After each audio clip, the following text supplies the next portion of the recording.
আল্লাহর বান্দা বলে জগতের মানুষ, ও দুনিয়ার মানুষ, শোনো, রহমতের নবীকে আমার ঘরের মধ্যে দেখার পরে আমি ঘুম থেকে ওঠার চেষ্টা করলাম, আমি উঠতে পারলাম না।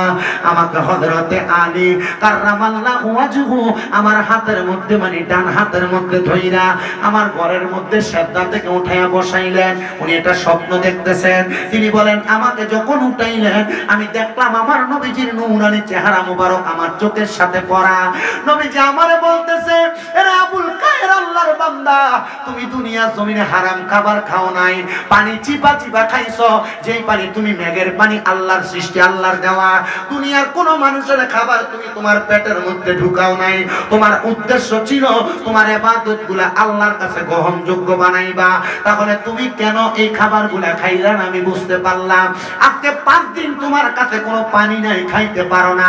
বান্দা বলো, এখন যে সেজদা দিয়ে আসো, তুমি কি খাইতে পারলে তোমার কাছে ভালো লাগবে? উনি বলেন, অন্য কোনো কিছু লাগবে না, আমি যদি সামান্য একটু রুটি খাইতে পারতাম আমার পেটের ক্ষুধা নিবারণ হয়ে যাইত।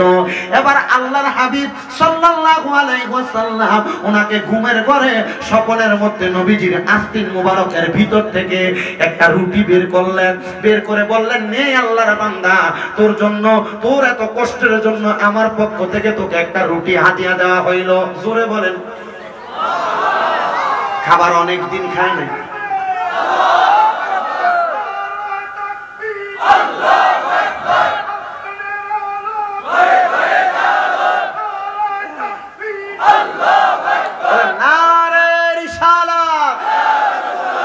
রসুলের ওয়াজ করতেছি তো, রসুলের রিসালাতের ওয়াজ ধ্বনিও দেওয়া লাগবে। কথা বলেন ঠিক কি না?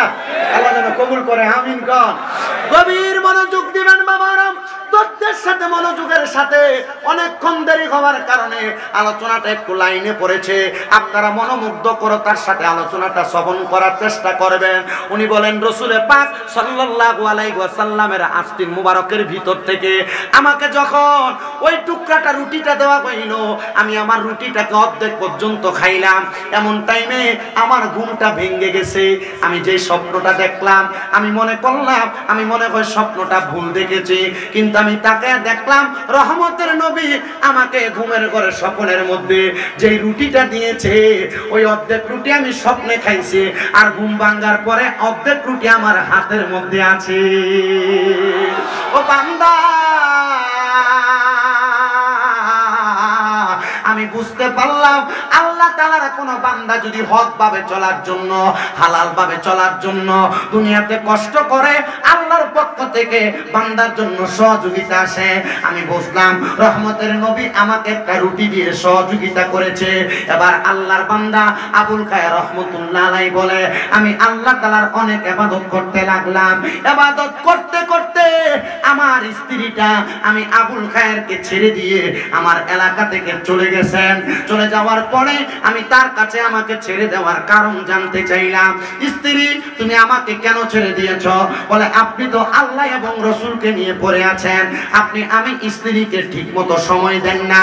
স্বামী বলে, আমি আমার স্ত্রীকে উত্তর দিলাম, এই যে আমার একটা সন্তান দেখতে পাও, এই সন্তানকে তুমি তোমাকে সময় দেওয়ার ফল না?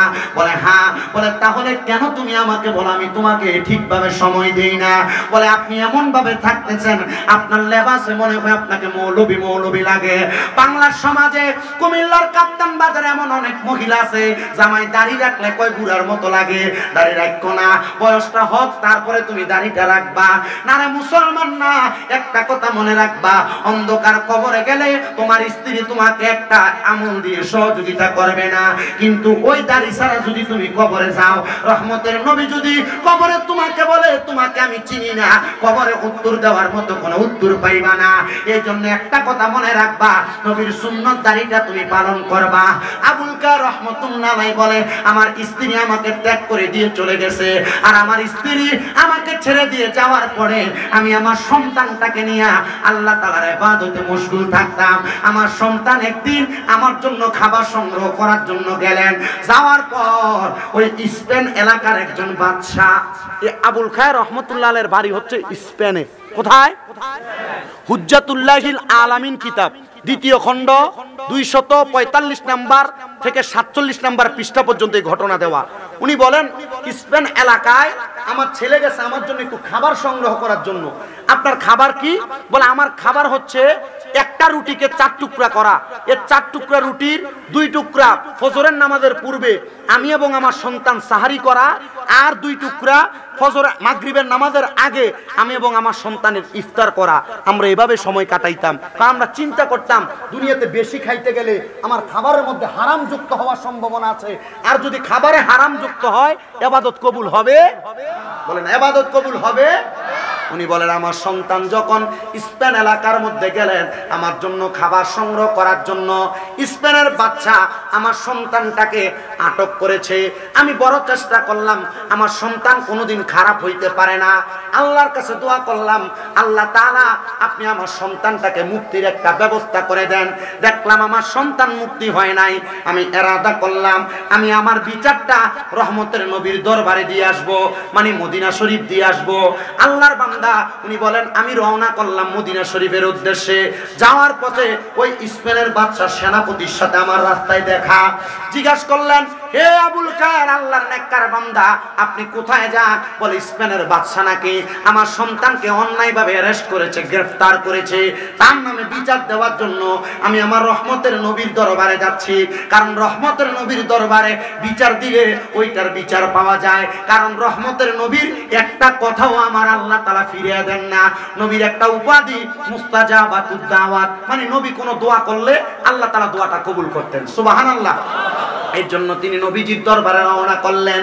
তিনি বলেন, আমি নবীজির রওজা মুবারকের সামনে যাইয়া আমি আমার রহমতের নবীকে ডাক দিলাম, ইয়া রাসূলুল্লাহ, ইয়া হাবিবাল্লাহ, আপনার কদম মুবারকের মধ্যে আমার সালাম।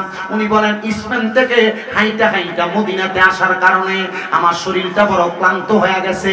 ওই ক্লান্ত শরীরটা নিয়ে আমি আমার নবীজির মসজিদে নববীর পাশে একটা পিলারের সাথে হেলান দিয়ে আমি চক্ষুটা খাইটা ঘুমাইতে রাখলাম। এমন টাইমে আমি দেখলাম আমার চোখের সামনে ওই যে আমাকে রুটি দিয়ে সহযোগিতা করেছে ওই রহমতের নবী আমার স্বপ্নে আবার হাজির হয়ে গেছে। মারহাবা। আমি বললাম, ইয়া রাসূলুল্লাহ, ইয়া হাবিবাল্লাহ, নবী গো, আপনি কেন এখন আবার আমার স্বপ্নে হাজির হইলেন?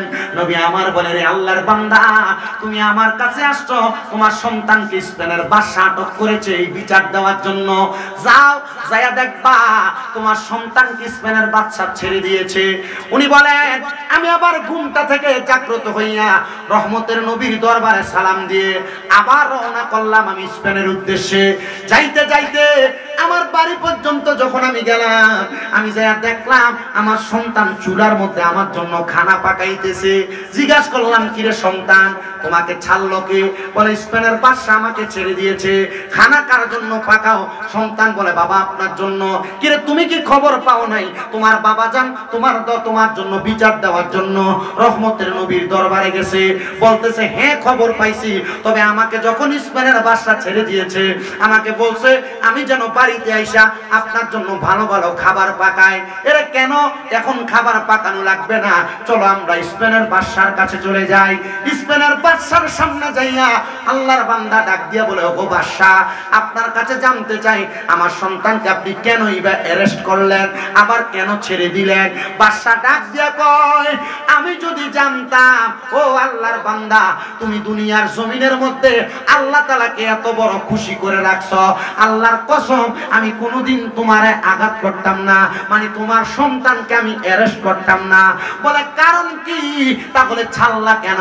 বলে, গতকালকে রাত্রবেলা যখন আমি ঘুমাইলাম, আমি ঘুমের ঘরে স্বপ্ন দেখলাম রহমাতুল লিল আলামিন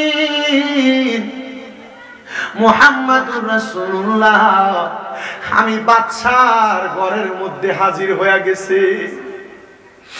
আমি বাদশাকে বলতেছি, ওরে বাদশা, তুমি যে আমার গোলাম আমার পাগলের সন্তানটাকে অ্যারেস্ট করেছো, সে আজকে অনেকদিন সন্তানের জ্বালায় সন্তানের টেনশনে ইবাদতটা মনোযোগ সহকারে করতে পারতেছে না। তুমি যদি মারা যাওয়ার পরে আমি রাসূলের সুপারিশ চাও, মারা যাওয়ার পরে আমি নবীজির শাফায়াত চাও, আল্লাহর কসম তুমি বাদশা ওই আবুল খায়ের নামক আল্লাহর বান্দার সন্তানটাকে ছেড়ে দাও। আরে নবীজির সুপারিশ পাওয়ার আশায় আপনার সন্তানটাকে আমি ছেড়ে দিয়েছি, আপনার সন্তানটাকে আমি ছেড়ে দিয়েছি। উনি বলেন, রহমতের নবী, তোমাকে যেহেতু আমার সন্তানের ব্যাপারে সুপারিশ করেছে স্বপ্নের মধ্যে, তাহলে আমার বিশ্বাস আল্লাহর কোন বান্দা যদি দুনিয়ার জমিনের মধ্যে নবীকে অধিক পরিমাণ স্মরণ করে, তাহলে ওই ব্যক্তিকে নবীজি ঘুমের ঘরে দিদার দান করবে। আমি প্রথমে আপনাকে বলেছি, আপনার টাকার অভাব নাই, ব্যাংকে আপনার অনেক ব্যালেন্স আছে, আপনার ড্রয়ার ভর্তি টাকা আছে, আপনার জায়গা সম্পদ আছে, কিন্তু আপনার নবীকে আপনি দেখেন নাই, নবীর রওজা মুবারক দেখেন নাই। এই টাকা দিয়ে কোনো লাভ হবে না, এই সম্পদ দিয়ে কোনো লাভ হবে না। আবুল খায়ের রহমতুল্লাহ আলাইহি বলে, কোন আল্লাহর বান্দা যদি দুনিয়ার জমিনের মধ্যে থাইকা রহমাতুল লিল আলামিন নবীকে বেশি বেশি স্মরণ করে গো, আমার আল্লাহ তাআলা ওই ব্যক্তিকে মরণের আগে একবার নবীজির দিদার দান করবে। বলেন সুবহানাল্লাহ। আরে কত মানুষ প্রশ্ন করে, নবীজির দিদারটা কেমনে দান করবে, নবীজির দিদার কেমনে পাবে? একবার নবীজির দিদার পাওয়া দরকার, একবার নবীজির দিদার পাওয়া দরকার। আরে নবীজির দিদার যদি না পান, মনে রাখবেন, এলাকার মানুষ যখন মারা যায় বিসমিল্লাহি ওয়া আলা মিল্লাতি রাসূলিল্লাহ বলে আপনাকে যখন কবরে নামানো হবে, রাহমাতুল লিল আলামিন নবী বলে, সেই যদি আল্লাহর কোরআন রাসূলের পাকের হাদিস পড়িয়া কবরে আসতে পারে, তাহলে দুনিয়ার মানুষ দেখবে তাকে মাটির মধ্যে শোয়া দেওয়া হয়, কিন্তু আমি নবী বললাম তাকে মাটির মধ্যে শোয়ানো হয় না। আমি রহমতের নবীর নূরানি কুল মুবারকের মধ্যে আমি ওই উম্মতকে নিয়ে নেই। বলেন সুবহানাল্লাহ।